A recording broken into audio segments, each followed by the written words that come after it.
Okay, we are going to go right into Michael because I stole 15 minutes from him. So I'm going to give it back right now. Michael, are you ready? You ready? You ready? Or you need another minute? Because you know I could talk for another 10. I'm ready. Can you hear me? He's ready. Oh, I'm ready.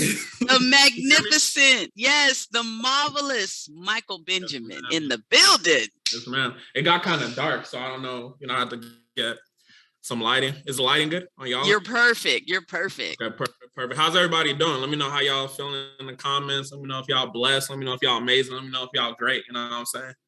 Let me know how everybody's doing. Y'all sleep? How y'all feeling? How y'all feeling? How y'all feeling?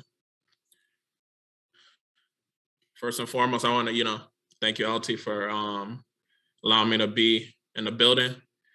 And you want me to just talk now? Are we doing questions? What are we doing? Just go straight into it? Okay, let's get straight into it. So my name is Michael Benjamin. I am the CEO of Consumer Ammunition Tactics, or CAT. This is my logo right here. If you go to catacticsllc.com, you're going to see us. And like she was saying earlier, I talk about credit. I'm not far from y'all. I was an author before too. Well, I'm an author. I wrote a book. It's called The Power of Yet. And I basically want to talk about the importance of credit, the importance of being aware of your credit, the importance of using your credit and things like that. So I talk about credit literacy and all of that. I was thinking about the talk today, and initially I was going to be like, I'm going to tell y'all the 4 steps of how to build a perfect credit profile. But then I was like, let me just take a different approach. You guys don't know me from nowhere. You could always hear about like, okay, this is a 4 steps to do this, 4 steps to do this.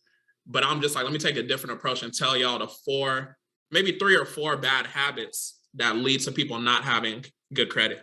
So number 1, not checking your credit. Sounds very, very simple. A lot of people mess up on this. I messed up on this when I was writing my book. A lot of people don't realize the fact that you could literally publish your book for free off of, credit, right? I'm sure y'all are familiar with like the pre-sale model. If you go ahead and leverage your credit, get you a 0% interest card. It could be in your business name or something, right? We're running a business as we're writing a book. So you go get a business credit card within your LLC, 0% interest for like 12 months. If it's like $5,000, $10,000 card, you take the money off of that card using techniques that I teach called manufactured spending, right? And then you put that into your book. As soon as the sales come in, you pay back down your card. You got to be responsible with that, right? So it's these things about, it's these different things about credit that we really got to be aware of. Credit is life. A lot of people don't know about the different consumer laws that are out here. There's different consumer laws that protect us as far as our credit. There's something called the Fair Credit Reporting Act. If you aren't familiar, the code is 15 USC 1681. I'm not going to go too deep into it. If you like what I'm talking about today, I got a podcast, I got a YouTube, I got a TikTok, I got paid stuff as well. Me and LT, we met in a group where we paid. So there's all those resources. But the main thing I really want y'all to understand, number 1, you got to check that credit. You might be scared to check it. You might be like, I don't know what's on my credit. That's a problem. That's costing you money, right? Speaking of money, not having credit literacy, I'll say that's number 2. Not having credit literacy is very, very costly, because it's important to understand the fact that you could use your credit to start that business for free.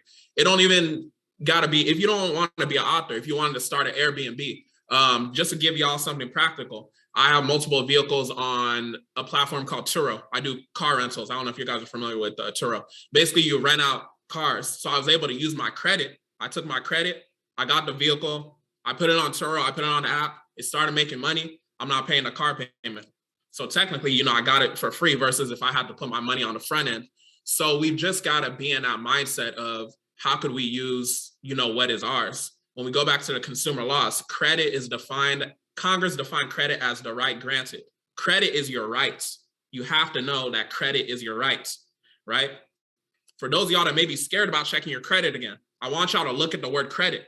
Look at the word credit, write it down, whatever. What does the word credit have in it? Edit. You can always change it. You don't got to be scared about your credit. You don't got to be scared like, I have this collection, I have this late payment, I have this student loans, I have these inquiries. We have credit repair services where we remove everything. Not to say, you have to come with us or whatever, but there's ways to get rid of all of this. There's ways to build your credit. There's ways to repair your credit. There's ways to do what you need to do as far as your credit goes. So number 1, like I was saying, check your credit.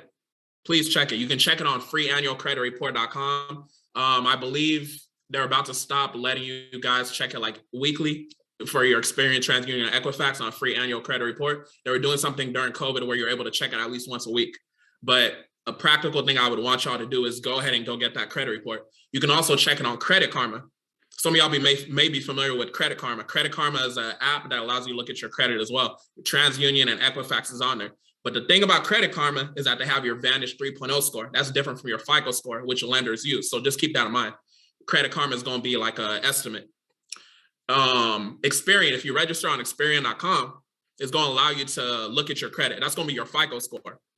When we talk about credit, like I was saying, number 2 is credit literacy. That's a bad habit as well. Bad habit that prevents people from having good credit is not knowing the basics. I'm gonna walk through the basics real quick, but like I said, you know, there's not too much time here. I got a YouTube, I got TikTok, I got everything. I got a website, I got all these stuff, and I got a free credit literacy course for y'all later on. But number 1 is payment history. 35% of your score is dependent upon payment history, right? 30% is dependent upon your debt utilization rate. How much of your credit cards are being used out of the percentage of it, right? That's 30%. So 30% and 35%.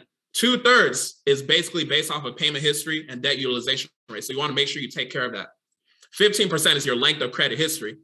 People that are like, you know, 18, 20 years old, I'm pretty sure no one here is that young. People that are like 18, 20 years old, a lot of times they suffer from what I call a thin profile, right? They think that just because their score is good, it means that their credit is good. This goes back to what I was saying about credit literacy.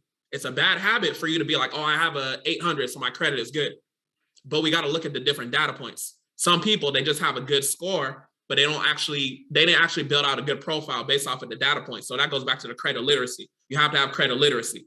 The more you continue not knowing credit literacy, the more you're going to continue paying those high APR rates. The more you're going to continue suffering financially as far as, you know, what you shouldn't be paying. Right? Credit is going to be what allows you to get that house approval. It's going to be what allows you to get that car approval. You don't want to be paying unnecessary interest if you don't have to. So this is why you got to educate yourself about credit. Length of credit history, like I said, that's 15%. So we've gotten to 80% of what your profile is. 10% is new credit, which is inquiries. There's hard inquiries, there's soft inquiries. Hard inquiries is when you go and apply for something and then the lender pulls your credit, right? So whenever you pull your credit and then let's say you don't get approved by that lender, you're able to remove the inquiry because it's not tied to an open account. So some people, they go to the auto loan people and they let them run their credit like 30 inquiries and they just leave it on their report. That's not the case. We remove those and there's a way to remove those. I elaborate on how to remove from every bureau on my podcast. So, you know, make sure you tap into that. Last 10% is your credit mix. This goes back to what I was saying earlier. Some people are just like, oh, my credit is good because of my profile. Because of my score. That is not correct. You could have an 800. Someone else could have a 700. If they have the auto credit history, they have all of these data points built out, they're going to get approved before someone that has that 800, but they don't have anything. They have a thin profile. So these are different data points you got to be aware of. I walk more through it in the credit literacy course, but I just want to emphasize the importance of, you know, these habits that y'all want to break out of when it comes to your credit, because some of y'all are authors, some of y'all are running different businesses.